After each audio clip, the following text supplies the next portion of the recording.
Hi, Bobby here, and it's another one of those annoying videos where I just leave the backing track running in the background and talk and play over it, and I have no idea what I'm saying because the backing track is so loud in my ears that I can't even hear myself talk. But this lesson, I'm not going to make any edits, I'm not going to cut anything out. This lesson is kind of like a proof of concept. I was giving a private lesson recently in which the student asked if you could use all 12 notes of the entire chromatic scale of the entire musical alphabet over a blues. So I thought I'd demonstrate that you can. And what we're doing, we're kind of dealing with a hierarchy of dissonance. We're just playing over a static dominant 7th chord. Well, it's actually a 6th chord, but you know, semantics at this point. This will work over a static dominant 7th chord, over a 9th chord, and how we would ordinarily approach that, you know, when we're taught the blues. Well, if we break down the chord, first of all, we've got the root, the major 3rd, the 5th, and the flat 7 that will give you a dominant 7th chord. So that's 4 notes. But ordinarily, when we first learn to play the blues, we kind of approach it with a minor pentatonic scale, don't we? So we'd have, what we've got there is root, flat 3, perfect 4th, perfect 5th, flat 7, root. And then we think about adding the flat 5, don't we? If you know the blues scale,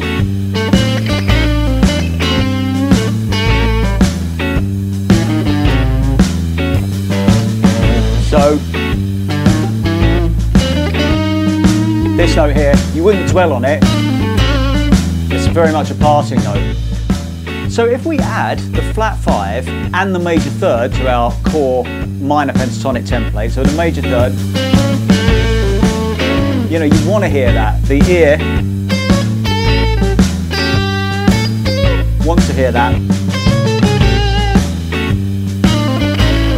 That gives us, from a beginning 5 notes, that gives us 6, 7 notes now. So we've got 7 notes of a possible 12 that we can play around with. And that will give us loads of vocabulary.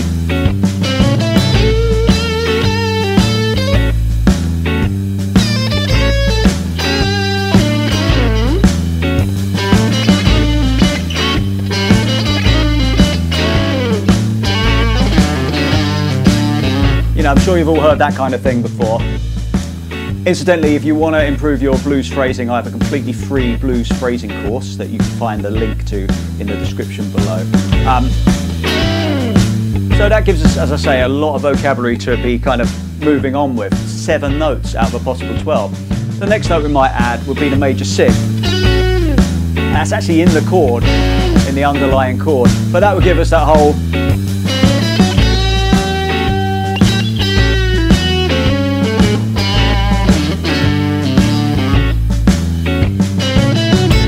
you've heard that.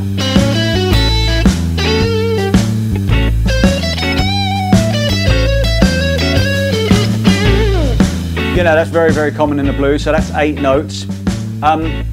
Next we might add the 2nd, so, or the 9th, which would be this B note in this case.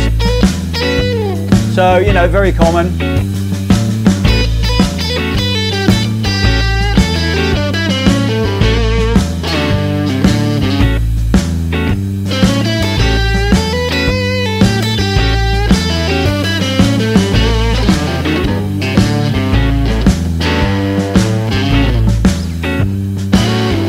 Sure you've heard that sound. Sounds a little bit minor in that context, but what we've actually done there at this stage, we have managed to overlay the major and the minor pentatonic scale, and we've got that flat 5 in there as well. So hopefully you're following me. If not, let's have a look at that. So the minor pentatonic scale, intervallically, we've got root, flat 3, 4, 5, flat 7, and then it just repeats 5 notes. The major pentatonic scale will give us, we're in the key of A by the way, I probably mentioned that at the start, but that will give us the root, the 2nd or the 9th, the major 3rd, the fifth, and the sixth, the major sixth, back to the root. So those two scales, the major and the minor pentatonic scale, the A major and A minor pentatonic scale, have a root and a fifth in common. So if we're adding the three notes that kind of differ between the minor and the major pentatonic scale, if we're adding the notes from the major pentatonic scale, we're adding the major third, the sixth, and the ninth. So we are effectively overlaying the major and the minor pentatonic scale, giving us, what's that, 5, 6, 7, 8 notes, but we've got 9 if we include that flat 5. You know, because that's really common.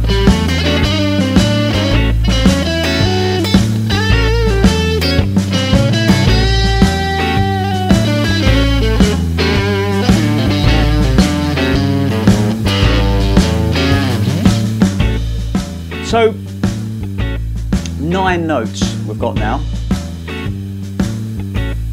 What else can we add? So we've got root, flat 3, major third, fourth, flat 5, perfect fifth, major 6th, flat 7, root. 1, 2, 3, 4, 5, 6, 7, 8.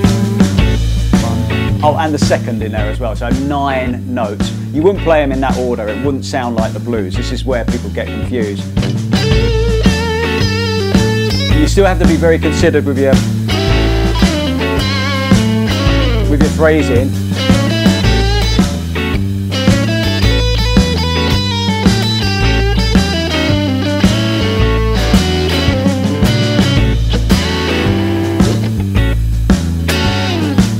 But what about if we had a major 7? Now on its own, that's going to sound awful. It's going to sound really kind of glaring and really kind of outside. You're not going to want to hear that in the blues, but you can use it to bridge the gap between the flat 7 and the root. And that is really common. In fact, I've played it a few times already in this improvisation.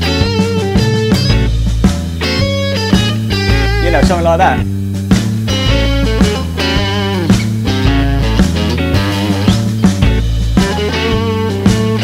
Really common.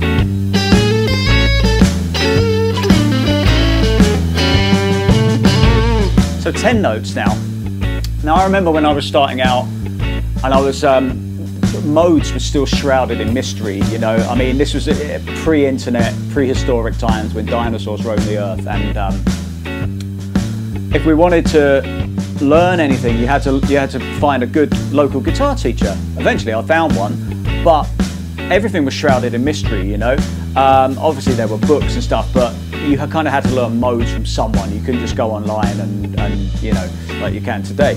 So I remember when I was getting into modes and somebody said to me, oh, you don't need modes, all you need is the hybrid blues scale, I think they called it. And I thought, what's that? And they said, well, it's basically 10 notes out of a possible 12.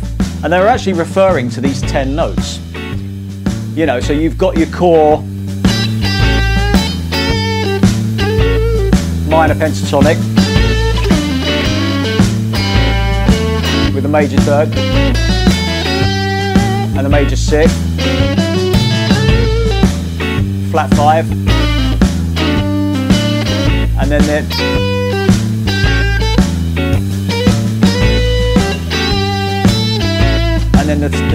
9th and the major 7, giving us 10 notes out of a possible 12. Obviously, phrasing is key. You've got to be, as I say, very musical with your phrasing. I would recommend still keeping the minor pentatonic and major pentatonic scales as your core template when you're phrasing. And again, just to plug my course, you'll find out more about this in my phrasing course. But that gives you a lot to be working with, okay? Because there are only 12 notes in the entire musical alphabet. But can you use? We've got 2 more little outliers. Can you use the flat 9 or flat 2? You can. You've got to use it subtly. But if you think about this leg, Stevie Ray Vaughan, you know.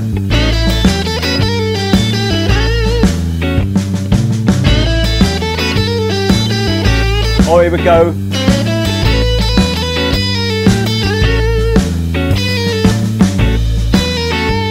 So it kind of bridges the gap between the ninth and the root.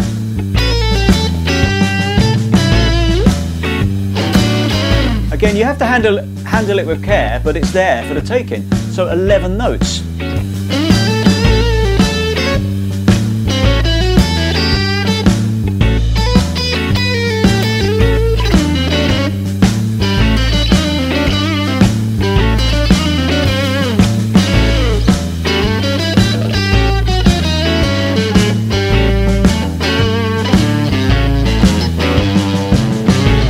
There you go, 11 notes.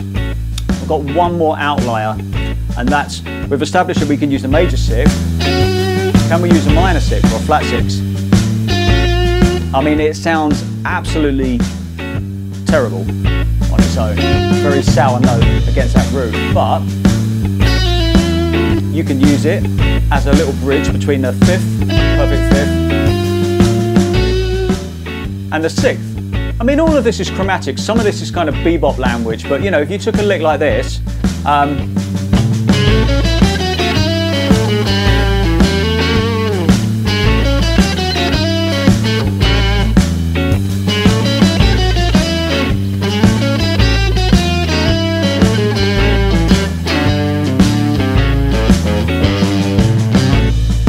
it's there.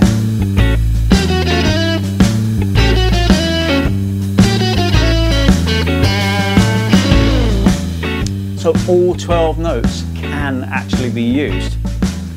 With, you know, using responsibly.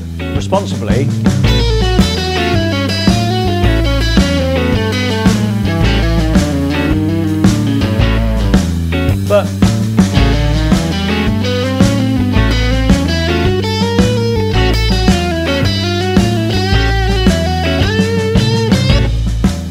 you're not going to sound like Albert King when you do that, so you know, you might kind of say, well, that's not blues, but it bridges the gap between blues and jazz. And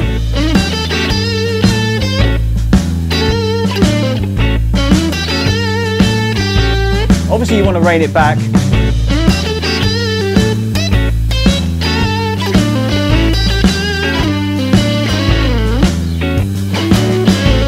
You know, within the realms of taste.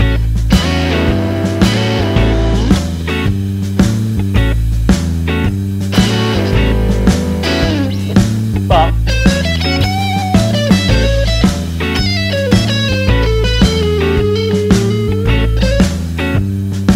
all 12 notes.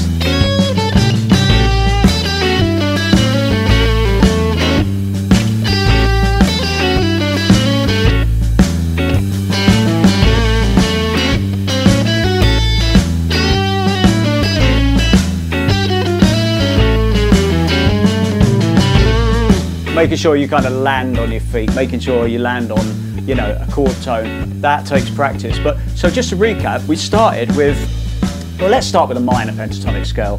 So we've got root,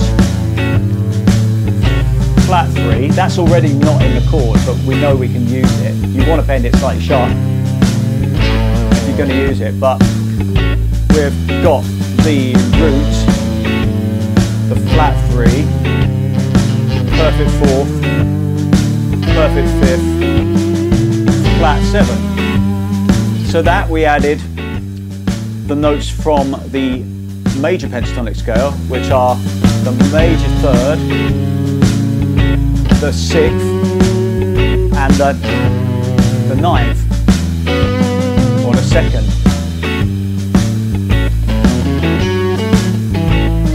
Sounds fine. And then we added the flat 5.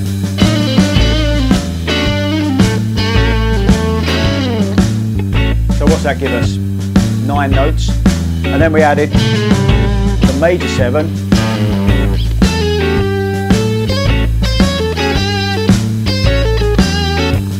It works really well. And then we added the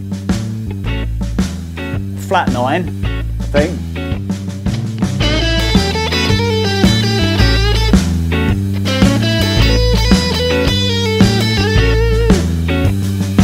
really well. And then we added the flat 6.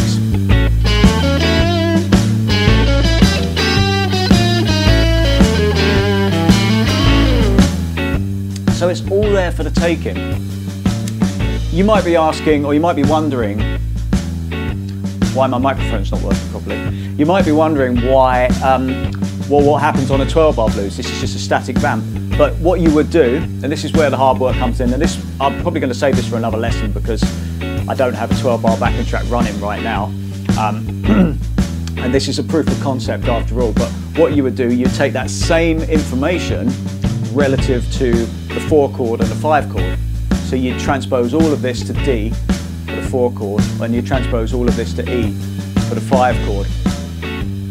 You've got the same 12 notes, but with a different point of reference, with a different kind of root note to fall back on, different intervals to fall back on. But remember, when you do this, if you were just kind of playing blindly, going through all 12 notes,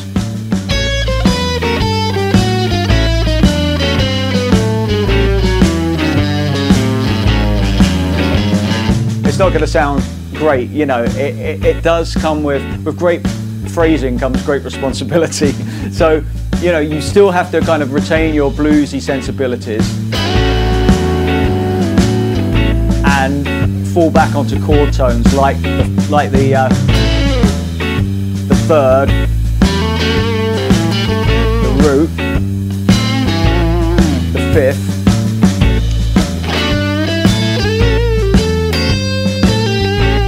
flat 7.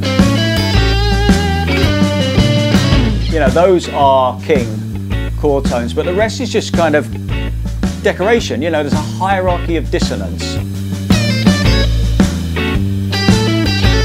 The notes that are further away from the harmony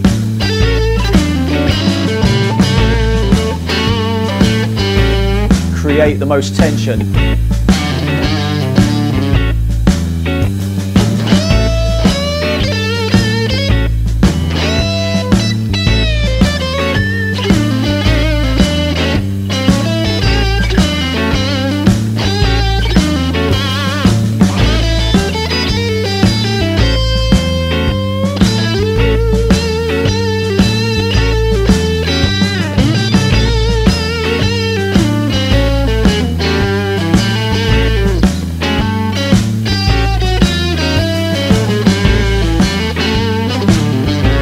So you might want to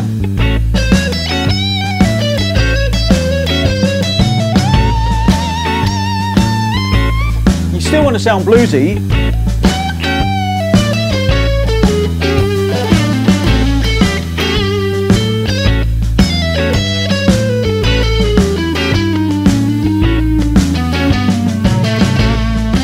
but you can throw in all that if you want as well. Throw all that in if you want. There you go. Something to think about, isn't it? Stick on a backing track, static vamp, and introduce the notes gradually and responsibly, and see what you can come up with. It's all a language at the end of the day, isn't it? This all comes from blues, this all comes from jazz, and you can be as tasteful or as tasteless as you want with this. If you want to improve your blues phrasing, then do check out my free course. It's 100% free, called Blues Rock Phrasing. And until then, take care. I'll see you on the next video.